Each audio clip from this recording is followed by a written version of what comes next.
fazer. E levar uma eternidade para chegar andando, ou então cair no meio do mato para chegar na favela e pegar um busão só e cair no trecho. Como eu não tinha muito juízo, ainda não tenho, ainda hoje, eu caí pelo meio do mato lá e chegava na favela. E a grana que eu ganhava não dava para ir 2 vezes. A ajuda de custo que eu tinha para trabalhar na favela não dava. Se eu fosse 2 vezes, não dava para pagar. Mas eu falei, mano, e eu comecei uma reunião de oração na favela, que eu achava que eu tinha muito para oferecer para os caras. Falei, Marcos, nós vamos morar lá à noite. E aí eu caía lá na favela à noite para fazer oração, além do domingo que eu ia lá. E aí eu comecei a ver uns caras indo na reunião de oração para pedir para Deus curar a dor de cabeça. Falei, mano, os caras de favela são loucos. Quem cura dor de cabeça é um gesto. Mas eu assim, estava naquela postura de, pô, eu preciso ser crente. Eu preciso entender o que os caras estão pedindo. E eu sei o que os caras estão pedindo. Quem sabe eles são mais crentes que eu, que usam analgésico. Você está dando risada porque você também não entende nada, desculpa, como eu. E eu vou te explicar por quê. Primeiro, muitas das pessoas na favela não tinham condição de ter atendimento médico, porque não tinha hospital. Faz uma cara isso. E quando eles tinham hospital, eles não tinham dinheiro para analgésico. Porque na casa deles não tinha comida, eu estou te falando na real. Muitos daqueles caras comiam farelo hoje. Então sabe por que eles iam para a reunião de oração? Porque eles sabiam que a única pessoa que podia ajudar eles estava lá. E acontecia às vezes que no meio da reunião de oração alguém interrompia a reunião e falava assim, nossa, não estou sentindo mais dor. Eu ficava olhando assim, um cara de analgésico, sabe? Tentando entender qual é dos caras. Eu queria começar essa noite te explicando uma coisa muito interessante. Quando a gente foi criado pelado, eu falo para a gente assim, olha, você tem que fazer o que eu te mandar, senão, Deus falou para Adão isso, senão sua situação vai ficar terrível, você vai morrer. Não sabe que eu quero morrer e não quero ficar terrível, porque ele estava no paraíso. E aí ele pegou. E a partir do momento que ele pegou, a primeira coisa que ele resolveu fazer foi encontrar uma coisa para resolver o problema dele, porque ele viu que estava pelado. Então ele resolveu fazer um modelinho de folha de figueira, uma folhona grande, né? Pôs umas folhonas para tentar resolver o problema dele. Qual é o problema dele? Deus, eu não fui me encontrar com o Senhor hoje porque eu estava pelado. Então eu resolvi o problema com uma coisa. O texto que nós lemos hoje à noite diz assim, olha, eu quero que vocês me ouçam, mas vocês são muito especialistas em fazer um outro Deus. E hoje nós estamos vivendo dias em que a gente tem muito pavor de dizer que a gente é idólatra, mas a gente arranja uma coisa para substituir nossas soluções. Ela pode ser um analgésico, sabe? Hoje em dia, um dos deuses mais comuns somos nós mesmos. Eu estava falando aqui no domingo que muitas vezes a gente quer ser poderoso. A gente acha que para Deus ser poderoso, a gente também tem que ser poderoso. Para Deus ser bom, nós também temos que ser bom. Para Deus ser Deus, Ele precisa fazer a gente ser um pouco Deus também. Isso é uma mentira. Deus não precisa nada disso. Aliás, Ele não precisa de mim e de você. E hoje, como nós somos deuses, às vezes nós procuramos uma igreja para falar o que a gente quer ouvir. Sabe? E aí o cara fala o que você quer ouvir, você fala, isso aí. Porque é isso que eu quero ouvir. E eu vim aqui para ouvir o que eu quero ouvir. E a gente entra na igreja, ou entra no culto, ou entra num lugar onde está falando de Deus, porque a gente quer ser servido de algo. E o Evangelho não é nada disso. Foi Jesus não lavou os pés dos discípulos para dizer que eles deveriam ser servidos, mas é o que a gente pensa, porque a gente está no centro hoje. Meu povo, se vocês me ouvissem e tirassem os deuses alheios do meio de vocês, a idolatria é a nossa capacidade de substituir Deus por outra coisa. Em primeiro lugar, nós mesmos. Em segundo lugar, o que nós queremos que a divindade seja. Porque a idolatria é exatamente isso. É o que a gente espera que a divindade seja. E hoje em dia, a gente está ouvindo uma mensagem cada vez mais voltada para eu. Porque você. Então, cara, não funciona assim. Eu olhando as pessoas, eu não entendi porque em vez delas entrarem na igreja e falar assim, me dá uma analgésica, elas falavam, me dá uma oração. Eu não entendi. Mas não eram elas que estavam erradas, não era eu. E por quê? Porque eu não era miserável. Eu não entendi o que era não ter nada. Eu não entendi o que era estar numa situação desesperada. Eu não sabia o que era a miséria, ou abaixo da miséria. Na década de 80, 1/3 da população brasileira estava abaixo da linha da pobreza. Era lá que eu estava. Eu não entendi o que era isso. Eu era um garoto da zona sul de São Paulo. Não sabia nada disso. Não entendia nada de pessoas. Hoje nós estamos ouvindo uma mensagem que Deus precisa e Deus não precisa. Deus tem o quê? Mas Ele não tem. Você que colocou alguma coisa no lugar de Deus, pode ser uma roupa que você fez, para dizer, com essa roupa agora eu vou poder ver Deus. Terceira coisa que eu quero te dizer é que as pessoas criam uma espécie de religião para ver Deus também. Como Adão e Eva fizeram. E eles falaram, olha, agora eu vou pôr uma roupa e assim eu vou ficar mais decente para ver Deus. Cara, Deus olha para mim, para você, e Ele olha para a gente não está decente. E às vezes a gente quer criar um caminho para a gente ser decente. E às vezes existem doutrinas religiosas que dizem assim, faça isso, você vai ser bom. Faça o que você quiser, que você sem Deus você não é bom. O que foi falado essa noite aqui, o que o Mozart estava falando aqui, é que sem a presença não funciona. Você não é bom. Você não pode ser bom, você não será bom. Não funciona assim. Só se Deus, pela sua graça, agir na sua vida. E ainda assim, sem Deus, não tem como acontecer. Então, não acredite numa religião em que te dá um resultado, sabe? Tipo, faz isso que você vai ganhar aquilo, né? Uma coisa de troca. Não aceite, porque não funciona assim. Deus olha, não estou muito legal, mas agora eu pus uma roupinha, um modelito de figo, entendeu? Estou parecendo uma árvore de figo. Não está. Você não está pronto para viver. Não por causa do figo, mas porque você colocou outra coisa no lugar. Quando a gente escolhe a idolatria, a gente escolhe uma saída. E quando a gente escolhe uma saída, a saída vira Deus. Não sei se você já fez muito isso, mas eu já fiz muito isso.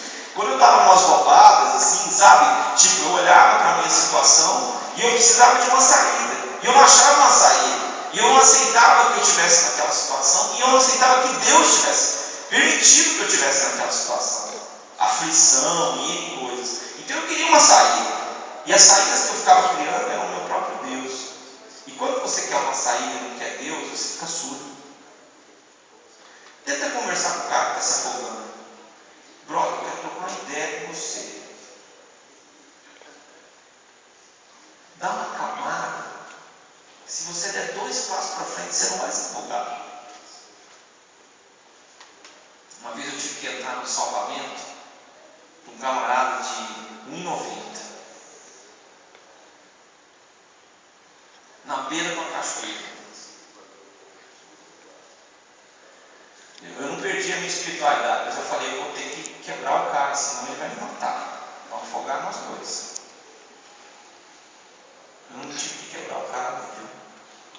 Sou bonzinho, sou mesmo. Mas eu consegui resgatar aquele cara, mas não foi fácil.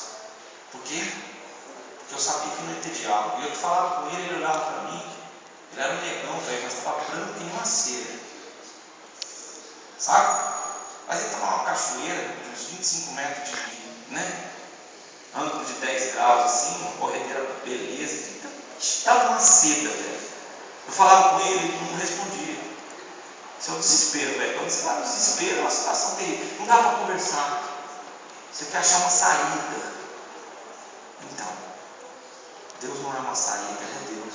Ela é muito mais que uma saída, ela é uma pessoa. E quando você quer assim, não me dá aqui. Tem gente que está orando, Deus, eu peço que o banco faça um juro menor para mim. E Deus vai ter, meu filho, isso não é oração, não, isso é tentação. Isso não é saída, isso é suicídio.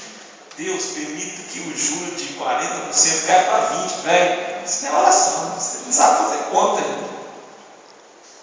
20% a juro composto, você está morto. Não é assim. Então, às vezes a gente quer uma saída, e Deus fala assim, isso me escuta. Me escuta. Mas você elegeu alguém no lugar dele. Tem gente que confia no pastor. Até acha que o pastor é Jesus, disfarçado. Mas está tão disfarçado que não é Jesus, não. Principalmente se ele aceita essa posição. Nem é Deus. Tem que tomar muito cuidado para eleger pessoas para falarem para a gente. Sabe, o profeta de plantão que fala o que você quer ouvir, que tem uma palavra para todo mundo o tempo inteiro. Não existe essa pessoa. Só se for falso profeta. Ninguém sabe tudo. Ninguém pode tudo. A gente tem que tomar muito cuidado para começar a buscar uma voz que não seja do Espírito Santo, acima de qualquer voz para nós. Porque quem fala tudo o tempo inteiro não fala em nome de Deus. Porque ninguém sabe tudo, só Deus. E Ele, sendo Deus, não revela tudo. Então fique esperto. E outra coisa, a palavra da profecia mesmo, quando ela é falada mesmo, na Bíblia é morte, guerra e destruição. Quem falou isso foi o profeta Jeremias. Não está ouvindo, não, você vai ficar bonita, vai casar, vai ter filho. Não, isso é profecia, todo mundo quer fazer. Quem quer falar quando? Você vai morrer. Se o cara começar a ir na reunião de oração, lá, você ir numa reunião de oração, o cara fala, você vai morrer, eu não vou nessa reunião não, morreu todo mundo. Ó, sua empresa vai fechar, o cara não, o que é isso? Esse homem não é de Deus. Por quê? Porque a gente quer a saída, não Deus. Tem que tomar cuidado com isso. Isso é um caminho muito perigoso de se seguir. Tá bom? Ah, Israel, se você me escutasse. Se você me escutasse. E aí, o salmista usa uma linguagem muito interessante. Abre bem a tua boca e eu vou encher. Isso me lembra passarinho, filhote. Sabe? Com a boca aberta assim, ó. E me lembra também, eu não sei se você já passou sede, começou a chover, sabe? Você abre a boca assim, começa a cair água, você já começa a sentir um alívio, né? Não sei se você já teve no meio de uma tempestade sem raio, é curtido você tomar uma chuva. Você bebe uma água na hora, se você está cansado, aquele solzão, aí bate chuva, né? Eu não sei se você já começa a amaldiçoar o Criador e tudo quando isso acontece. Mas se você entender que a chuva é uma bênção, você pode tomar uma aguinha junto, né? Abre a boca e eu vou encher a sua boca. Isso é o que muitos profetas e falsos profetas querem ouvir. Oh Deus, eu vou encher, vai encher disso, vai encher daquilo. Tem gente que faz uma mensagem só com esse enchimento, né? É uma mensagem de enchimento. Enche de um monte de coisa. Não, o que Deus vai encher a sua vida é dele. É dele. Porque nada mata a sede senão ele. Nada resolve a vida senão ele. Que você não tem um Deus estranho. Já eu. Algumas pessoas elas têm medo, elas têm receio de tomar uma decisão espiritual na sua vida que seja depender de Deus. Elas são dependentes religiosas. Dependem de uma igreja, dependem de um mentor, de um cara que diga pode namorar, não pode, termina, vai, não. E Deus quer dizer para você assim, abre a sua boca, depende de mim. Quando você começou a andar comigo, você esperava que eu fizesse. Você acreditava em mim. Eu tenho um filho pequeno. Vai chegar um tempo que ele não vai ficar pequeno, mas agora ele está pequeno e espoleta, né? Companheirão. Né? E uma coisa que me assusta nele é que ele confia em mim. Isso é assustador.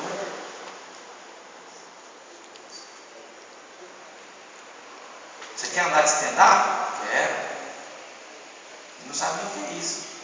Você quer? É o papai? Ah, eu vou. Ah, quer fazer? Quero. Por quê? Porque ele confia em mim. Um dia você foi assim, não foi? Você confiava em Deus, você achava que ele podia suprir tudo. Mas hoje você acha que Deus é o seu trabalho. Você acha que Deus é a sua igreja. Ou os membros da sua igreja. Deus é a sua namorada. Oh, Deus bom. Né? Você acha que Deus são essas coisas boas que disseram que Deus é a sociedade, mas Ele não é nada disso. Está além disso. Isso é sua idolatria, na sua carne. Não tenha Deus ali no meio de mim. Quem liberta sou eu. Nenhuma dessas coisas pode libertar você. Nenhuma dessas coisas vai preencher sua vida, não dá sentido para você. Galera, com todo respeito a vocês, muitos jovens estão me ouvindo aqui de várias idades. De boa, cara. Você vive a vida inteira e não entende, não o que eu estou falando, mas esse conceito. Por quê? Porque muitas vezes você é idólatra, você taca a ficha em tudo aquilo. Sua família diz para você o seguinte: ó, cara, se você fizer isso aqui, velho, você vai ser feliz. E você, bobinho, faz isso. Tem tanta gente para dizer para a gente o que a gente vai fazer, mas são coisas. E se você disser que você não é apegado com coisas, velho, baixa como o seu armário lá e fala assim: não, eu sou desapegado, tá? Deixa os caras começar a pegar essas coisas lá, você fica, cadê? E às vezes não é porque você tem muito, não. É porque as pessoas não são desapegadas. Sabe? Velho, perde a carteira, você acha que perdeu a sua alma. Eu não sou mais ninguém. Se a polícia me parar, agora eu sou mais ninguém. Eu dei aquela fotinha que espantava todos os mosquitos aqui de casa. O que eu vou fazer? É isso, a gente é assim. E a gente é assim por causa da queda, do nosso pecado. A gente acreditava no mundo espiritual e hoje a gente acredita no mundo material. Mas a gente acha que não é idólatra. E eu tenho aprendido uma coisa, eu tenho falado muito desse tema, porque eu tenho me pego, infelizmente, percebendo quantas coisas estão sendo a minha saída, quantas coisas, quantos caminhos são o meu caminho. E eu não acredito mais nada disso. Estou apegado a Deus, eu quero estar apegado em Deus. E hoje o Projeto Redenção ele vai tomar um novo tom. Às vezes eu chamo aqui à frente, mas eu quero convidar você a abandonar a sua idolatria. Quero convidar você a abandonar essas coisas que você colocou no lugar de Deus e que você até chama de religiosas. Eu estava comentando ontem à noite, meu filho estava vendo um vídeo na internet, o cara falou, minha santa. Aí, meu filho veio e falou, minha santa, para mim. Eu falei, você sabe o que você está falando, meu filho? Não sei. As pessoas que falam isso, elas dizem que um pedaço de madeira é Deus. Aí ele ficou indignado. Como é que é? Pedaço de madeira é Deus? Que doido que está falando isso. Eu não podia falar que ele, né? Como que a pessoa acredita nisso, papai? Ah, pois é, meu filho, mas é isso que você estava falando. Tem muita gente doida. Mas isso não é possível, né? E eu estava ouvindo as palavras dele e imaginando como é possível isso. Como nós acreditamos que a gente tem segurança nas coisas, em nome de Deus. E eu quero falar uma coisa que você, um fato que você já deve ter experimentado. As coisas, elas vão passar. E elas passam mais rápido do que você imagina. A fama, que não é nada. Sabe? O seu aparente conhecimento, técnica, arte, uma série de coisas.